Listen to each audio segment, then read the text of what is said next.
Hi friends, good morning. कैसे हैं आप सब। तो आज चलिए बनाने जा रहे हैं ice cream cake, butterscotch ice cream cake, जो भी बेकरी वगैरह में काफ़ी ज़्यादा ट्रेंडिंग में है आइसक्रीम केक। और मेरे पास भी ऑर्डर आए हुए थे आइसक्रीम केक। तो मेरे बेटे का बीच में बर्थडे भी आ गया, तो अपने बेटे के बर्थडे के लिए मैं आइसक्रीम केक बना रही हूँ, ताकि मैं कस्टमर को भी बना करके आसानी से दे सकूँ। तो उसके लिए हम ले लिए हैं 1/4 कप दही, और उसी कप से हमने ले लिए हैं हाफ कप ऑयल। और ऑयल कोई फ्लेवरफुल ऑयल नहीं लेंगे, जिस ऑयल में कोई फ्लेवर ना हो वही ऑयल लेंगे हम। और मैं यूज कर रही हूँ राइस ब्रांड ऑयल। और उसी कप से ले लेंगे 1 कप कंडेंस मिल्क। अगर आपके पास कंडेंस मिल्क नहीं है तो आप यहाँ पे पिसी हुई चीनी 1/4 कप ले सकते हो। मैं तो कंडेंस मिल्क लाई थी क्योंकि स्वाद इसका अच्छा है इसीलिए। और तीनों चीज़ को अच्छी तरह से हम मिक्स कर लेंगे 1 मिनट तक। अगर आप इस तरह से स्क्रैच से नहीं बनाना चाहते हो तो आप प्रीमिक्स से भी बना सकते हो। आप प्रीमिक्स से भी हाफ कप आप प्रीमिक्स लेकर के उसे घोल करके उससे आप केक बना सकते हो। तो मैं तो स्क्रैच से बना रही हूँ ताकि स्वाद ज़्यादा आए, इसीलिए इसका स्वाद बहुत अच्छा आता है इस केक का। आप इस तरह से कभी आप केक बना करके देखिएगा, काफ़ी अच्छा स्वाद आएगी। और उसके बाद में एक और बर्तन ले लेंगे, उसके ऊपर छन्नी रख लेंगे और हाफ कप ले लेंगे इसमें हम मैदा। हमने जो दही वगैरह मापे थे वो 1/4 कप थे, और ये मैदे ले रहे हैं वो हाफ कप है। और 2 टेबलस्पून ले लेंगे मिल्क पाउडर। आप कोई भी कंपनी का मिल्क पाउडर आप ले सकते हो, आपके यहाँ जो भी मिले, 10 रुपये का पैकेट वाला भी मिल्क पाउडर मिलता है, आप वो भी ले सकते हो। तो 2 टेबलस्पून हमने वो ले लिए हैं मिल्क पाउडर। और उसके बाद में ले लेंगे baking powder half tea spoon, और इसे हम उंगली से बिल्कुल लेबल करके लेंगे। इसका मात्रा ज़्यादा नहीं होना चाहिए बेकिंग पाउडर का, और हाफ टी स्पून ही लेंगे। ध्यान रखिएगा, बेकिंग पाउडर हमने हाफ टी स्पून ही लिए हैं। और 1/4 टीस्पून ले लेंगे बेकिंग सोडा। और ये हमारे केक बनकर 750 ग्राम तैयार हुए थे। और इसे हम छलनी पे सारा चीज़ डाल करके इसे अच्छी तरह से छान लेंगे। छानने से क्या होगा, कोई लम्स गुठलियाँ अगर होगी तो वो ख़त्म हो जाएगी। उसके बाद में जो ये दही वाला घोल बनाकर हम रखे थे वो इसमें डाल करके मिक्स कर लेंगे। और इसे हम लिक्विडी बैटर बना लेंगे। अगर और ज़रूरत पड़े तो हम दूध डालेंगे, और गर्म दूध भी नहीं डालेंगे, ठंडा दूध भी नहीं डालेंगे। रूम टेम्परेचर वाला ही दूध डालेंगे, जो रूम टेम्परेचर पर ही रखा होगा, नॉर्मल सा दूध वही हम ले लेंगे, थोड़ा थोड़ा सा कर करके। तो और लिक्विडी बैटर बिल्कुल अच्छी बना लेंगे, जैसे हम केक का बनाते हैं उसी तरह से। और इसका केक खाने में काफ़ी ज़्यादा टेस्टी लगता है और काफ़ी स्पंजी बनती है। हमारे तो होममेड प्रीमिक्स का भी केक काफ़ी अच्छी बनती है, पर इसका भी अच्छा बनता है, सुपर सॉफ्ट बनती है इसका केक। तो आप कभी ट्राई कीजिएगा, क्योंकि हम लोग जल्दीबाजी में रहते हैं तो प्रीमिक्स में ही बना लेते हैं। और इसमें कंडेंस मिल्क वगैरह डाले हुए हैं तो ये काफ़ी ज़्यादा टेस्टी लगती है। और इसमें हम डाल देंगे वेनिला एसेंस। आपको जो भी फ्लेवर का केक तैयार करना है वो आप इसमें एसेंस डाल सकते हैं, या तो इमर्सन डाल सकते हैं। तो मैं वेनिला एसेंस डाल दी हूँ। मैं वेनिला ही अभी हाल फिलहाल में तैयार कर रही हूँ। और 7 इंच के केक टिन हमने ऑयल से ग्रीस कर लिए हैं, उसके बाद इसी में हमने डाल दिए हैं। और आज मैं OTG में आपको दिखाने वाली हूँ केक। और मैं वेनिला ही तैयार की हूँ क्योंकि मुझे डिसाइड नहीं था मैं कौन सा फ्लेवर का बनाऊँगी। मैं बेटे से पूछने वाली थी, तो जब तक मैं सोची चलो केक बनाकर तैयार कर लेती हूँ और इसे टैप कर लूँगी। और मेरा बेटा पढ़ने चला गया था। तो देखिए, हमने आज OTG में बता रहे हैं केक बनाने के लिए, और हम फर्स्ट बार OTG में बेक कर रहे हैं। तो देखिए, हम कन्वेंशन जो फैन का ऑप्शन होता है उस पर हम रखे हैं। उसके बाद में 180 डिग्री हमने रखे हैं टेम्परेचर। और इसमें तीसरे नंबर का हम दोनों रॉड ऑन रखे हैं, क्योंकि केक मैं इसी पे बना लूँगी। और ये 30 मिनट के लिए हमने टाइम सेट कर दिए हैं। और इसके पहले हमने प्री हीट कर लिए थे 10 मिनट के लिए। तो केक बेक होते होते मेरे बेटे भी आ गया, तो उसने बोला मम्मी बटर स्कॉच का आप केक बनाइए।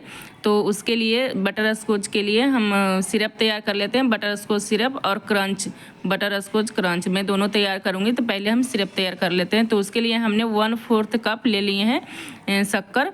और शक्कर डाल करके और गैस की फ्लेम बिल्कुल लो करके पहले छोड़ देंगे। जब थोड़ा सा मेल्ट होना चालू हो जाएगा तब हम इसे इकट्ठा करके थोड़ी थोड़ी देर पर चलाते रहेंगे और इसे देखते रहेंगे कि ये चिपके ना। तो इसे हम अच्छी तरह से मेल्ट कर लेंगे। तो हमारे देखिए मेल्ट हो चुके हैं। और इसमें हम डाल लेंगे हाफ चम्मच, 2 बार हमने इसमें बटर डाल लिए थे, तो 1 चम्मच भर के हमने इसमें बटर डाल लिए हैं। और बटर डालने के बाद हमने डाल लेंगे इसमें फ्रेश क्रीम। जो किसी भी डेयरी पर आपको फ्रेश क्रीम मिल जाएगी, तो ये अमूल का फ्रेश क्रीम है, वो डाल लेंगे। हम 3 चम्मच डाल लिए थे, इसे भी हम 2 बार करके 3 चम्मच डाले थे। और इस तरह से हम इसे लिक्विड बना लेंगे और इसे जब छोड़ देंगे, ठंडे जब हो जाएंगे ना, तो और ज़्यादा जम जाएंगे। तो इसीलिए हम इस तरह से इसे तैयार करके रख लिए हैं फ्रिज में। और ये और ज़्यादा गाढ़ी हो जाती है ठंडे होने के बाद। और उसके बाद में हम कैरमलाइज क्रंच बना लेंगे। तो क्रंच बनाने के लिए हमने फिर से 1/4 कप ले लिए हैं चीनी और इसे मेल्ट होने तक इंतज़ार करेंगे। उसके बाद में इसे थोड़ा थोड़ा देर पर हम चलाते रहेंगे और इस तरह से इसे हम मेल्ट कर लेंगे। जब ये भी मेल्ट हो गई तो इसमें सिर्फ हमने आधा चम्मच बटर डाले हैं। आप अमूल बटर भी डाल सकते हो, सोल्ट वाला, अनसोल्ट वाला, कोई भी बटर आप ले सकते हो, घर का भी ले सकते हो, हमारे तो घर का ही है। और उसके बाद में इसमें कटे हुए काजू बादाम डाल लेंगे और आप अपने हिसाब से इसमें ड्राई फ्रूट्स डाल सकते हो। तो मेरे पास तो काजू बादाम ही थे तो मैं वही डाल ली हूँ। और एक प्लेट ग्रीस करके रखेंगे ऑयल से और उसी में हम ये डाल करके थोड़े से फैला लेंगे और इसे भी ठंडे होने के लिए हम बाहर छोड़ देंगे। ये जब ठंडे हो जाते हैं तो आराम से निकल जाते हैं। तो चलिए अब हम केक का देख लेंगे। तो हमारे केक 25 मिनट हो चुके हैं और हमने 30 मिनट के टाइम लगाए थे। तो इसे हम चेक कर लेंगे टूथपिक से। तो हमारे टूथपिक देखिए क्लीन, बिल्कुल क्लीन निकले हैं। तो अब हम इसे ऑफ़ कर देंगे। 5 मिनट का टाइम हमारा बाकी ही था, तभी हमने चेक कर लिए हैं। और देखिए हमारे बाहर से कितने अच्छे से दिखते हैं केक। तो केक जब तक ठंडे हो रहे हैं, जब तक हम क्रीम बीप कर लेंगे। तो 1 कप भर के हमने क्रीम ले लिए हैं और क्रीम हमारे लिक्विडी और बिल्कुल ठंडी होनी चाहिए, चिल्ड होनी चाहिए। अगर उसे हम यूज करने से 1 घंटे पहले हम बाहर निकाल करके क्रीम के डब्बे को हम रख देंगे। और अगर आपको लगे कि मेरी क्रीम गर्म हो चुकी है तो उसे फिर से हम ठंडे कर लेंगे। और यहाँ पर हम लिए हैं 1/4 कप मिल्क मेड। और क्रीम हम ज़्यादा व्हिप नहीं करेंगे, जितना हम केक के ऊपर यूज करते हैं उससे थोड़ा कम व्हिप करेंगे। और उसके बाद में 1/4 कप हम लेंगे फ्रेश क्रीम, जो अमूल का फ्रेश क्रीम जो आते हैं ना, आपको कोई भी डेयरी में ये फ्रेश क्रीम मिल जाएंगे। तो अमूल का फ्रेश क्रीम है, वो हम ले लिए हैं 1/4 कप और उसे हम मिक्स कर लेंगे।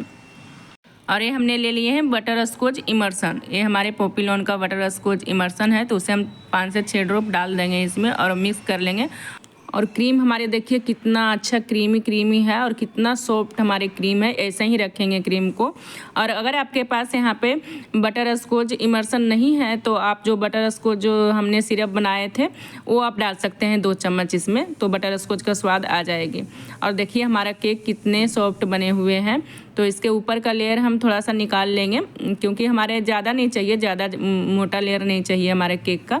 तो ऊपर का हम पतला सा बस निकाल लेंगे और उसके बाद में हम इसे क्रीम इसके ऊपर लगाएंगे।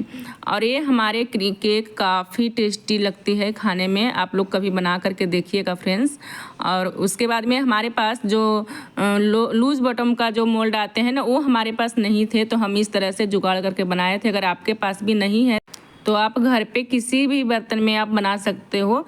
फॉयल रेपकिन को डाल करके आप किसी भी बर्तन में आप बना सकते हो। अगर आपके पास ये भी नहीं है तो आप प्लास्टिक आप इसके जगह पे आप डाल सकते हो। तो आप घर का किसी भी प्लास्टिक ले लो और ये मोल्ड से बाहर आनी चाहिए प्लास्टिक, इतना कवर करनी है, तभी आप उसे पकड़ करके निकालते समय खींच सकते हो। तो ये हमारे जो रैपिंग थी वो थोड़े से कम पड़ रही थी, तो जितना हमने कट किए थे पहले बार में उतना और कट करके और एक साइड से ये भी बिछा दिए थे, क्योंकि चौड़ाई इसकी इतनी ही थी, ये मोल्ड में थोड़े से कम पड़ रहे थे, इसीलिए हमने 2 कट किए हैं और इस तरह से हमने इसमें कवर कर दिए हैं। उसके बाद में केक डालने के बाद में हम एक क्रीम जो बना करके रखे थे वो हम इस पर डाल देंगे। और इसे सोकिंग करने की कोई ज़रूरत नहीं पड़ती है, क्योंकि क्रीम हमारी थोड़ी सी सॉफ्ट रहती है, तो वो उसमें ये सोकिंग हो जाती है। तो सोकिंग करने की ज़रूरत नहीं है। और आप ये सिर्फ फ्रेश क्रीम से भी आप ये केक बना सकते हो, क्योंकि ये ज़्यादा व्हिप नहीं होती है केक जितनी व्हिप। तो आप फ्रेश क्रीम भी 2-3 पैकेट आप ला करके आप इसे बना सकते हो। तो फ्रेश क्रीम आराम से मिल जाती है। अगर आपके पास क्रीम नहीं है, आप केक नहीं बनाते हो, फिर भी आप घर पे ये केक बना सकते हो। तो उसके बाद में हम देखिए बटर स्कॉच जो क्रंच थे वो डाल दिए थे। एक लेयर क्रीम डालने के बाद बटर स्कॉच क्रंच डाल दिए थे, क्योंकि मुंह में जब ये जाएगी ना तो काफ़ी अच्छी क्रंची लगेगी खाने में। और इस मोल्ड में जितना भी हमारे क्रीम आएंगे उतना हम सारे अच्छे से डाल देंगे और इसे चिकना कर लेंगे ऊपर से और बराबर कर लेंगे। पूरे जितना भी इसमें आ सकती है इस मोल्ड में उतना हम डाल लेंगे। और हमारे जो ये केक है वो 750 ग्राम हमारे केक जो बनकर तैयार हुए थे। और इसे ऊपर से बराबर करके उसके बाद में बटर स्कॉच जो क्रंच हमने बनाए थे उसे भी ऊपर से डाल लेंगे। उसे हम तोड़ करके डाले हैं, किसी चीज़ पे रख करके आप उसे छोटे छोटे टुकड़े कर लो। जो हम क्रंच अभी हाल में बना करके तैयार किए थे उसे हम ऊपर से अच्छे से डाल देंगे। और इसी तरह से आप किसी भी फ्लेवर का आप आइसक्रीम केक बना सकते हो, आपको जो भी फ्लेवर पसंद है। और उसके बाद में इसके ऊपर से फिर हम जो फॉइल नैपकिन थे वो हम डाल करके अच्छे से पैक कर देंगे। और इसमें बिल्कुल हवा नहीं जानी चाहिए, नहीं तो आइस क्रिस्टल जम जाएंगे, और इसमें बिल्कुल भी आइस क्रिस्टल नहीं जमनी चाहिए। तो इस तरह से देखिए हम ऊपर से भी ये नैपकिन हम डाल देंगे नैपकिन। उसके बाद में इसे हम फ्रीज़र में रख देंगे। पूरे ओवरनाइट के लिए हमने रख दिए थे फ्रीज़र में। कम से कम तो 10 घंटे, 8 से 10 घंटे तो रखना ही है फ्रीज़र में। और फ्रीज़र का जो टेम्परेचर है आप हाई कर दीजिए, क्योंकि उसमें अच्छे से आइसक्रीम जम जाएगी इसलिए। और जो हमारे बचे हुए क्रीम थे वो हम दूसरे बॉक्स में डाल करके उसे भी हम फ्रीज़र में ही रख दिए हैं। ये हमारे बटर स्कॉच आइसक्रीम तैयार हो जाएगी और वो बटर स्कॉच केक हमारे तैयार हो जाएंगे। तो देखिए हम ओवरनाइट पूरे रख दिए थे और हमारे केक बिल्कुल अच्छे से जम गई है। और इसे हम क्या करेंगे, एक सूखा कपड़ा लेंगे और साइड में और इसके नीचे बॉटम में इस तरह से इसे रगड़ेंगे ताकि इसके जो किनारे हैं वो छोड़ दे। और उसके बाद में हम जो प्लास्टिक दिए थे ना, इसलिए हम प्लास्टिक दिए कि इसके पकड़ के खींचने का होगा। तो इसी को पकड़ के हम इसमें से निकाल लेंगे पूरे आइसक्रीम को। और देखिए कितने अच्छे से हमारे आसानी से हमारे आइसक्रीम पूरे निकल रहे हैं। तो इसे हम निकाल करके हम केक बोर्ड पे ही रख लेंगे। और ये बहुत ही आराम से निकल जाते हैं, ऐसा कोई दिक्कत नहीं होती है। और ऐसा आपको लगेगा ही नहीं कि हाँ हमने इसमें इस तरह का मोल्ड में बनाए हैं जुगाड़ करके। इसके जो मोल्ड आते हैं और पीछे से वो खुले आते हैं।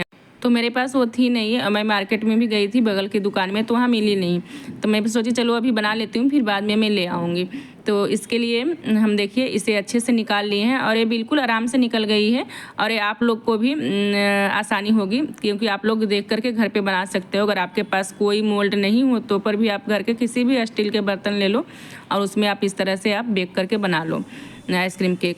और ये देखिए जो दूसरे आइसक्रीम हमारे थे वो भी अच्छी तरह से जम गए हैं।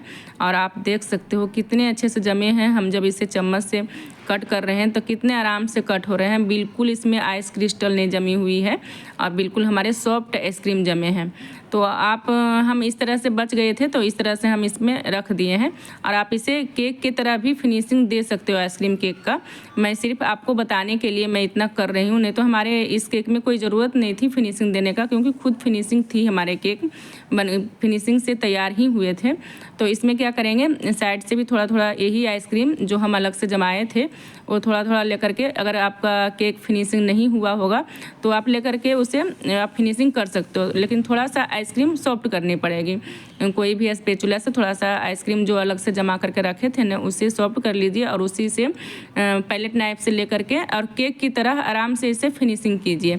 जिस तरह से हम केक बनाते हैं उसी तरह से आप इसे फिनिशिंग कर सकते हैं। तो हमारे तो अच्छे से केक तैयार थी, फिर भी हम बता देते हैं करके। और इस तरह से देखिए, आपको अगर लगे कि हमारे केक में फिनिशिंग नहीं है तो आप इस तरह से बराबर करके आप इसे फिनिशिंग दे सकते हो और अच्छी तरह से फिनिशिंग हो जाती है। और जो हमने बटर स्कॉच सिरप बनाए थे उसे हम डाल लेंगे और वो हमारे काफ़ी जम गए थे, फ्रिज में रख दिए थे इसीलिए। तो उसे हम हल्का सा, बिल्कुल हल्का सा गैस पे गरम कर लिए हैं और बिल्कुल उसमें कुछ डाले नहीं हैं, सिर्फ हल्का सा गैस पे गरम कर लिए हैं। और उसी को हम इस तरह से ड्रिपिंग डाल देंगे और ऊपर जितना भी हमारे बचे हुए हैं वो पूरा डाल देंगे। और इसका भी स्वाद काफ़ी टेस्टी है। और जो बटर स्कॉच क्रंच बनाए थे वो थोड़े से बचे हुए थे, वो तो हमने ऐसे ही खा गए। और सभी को केक बहुत पसंद आया। जो भी मेरे बेटे के बर्थडे में आए हुए थे उन सभी को केक काफ़ी टेस्टी लगी। और इस केक को हम ऊपर से थोड़ा सा डेकोरेट भी किए थे, तो आप लोग देख लीजिएगा।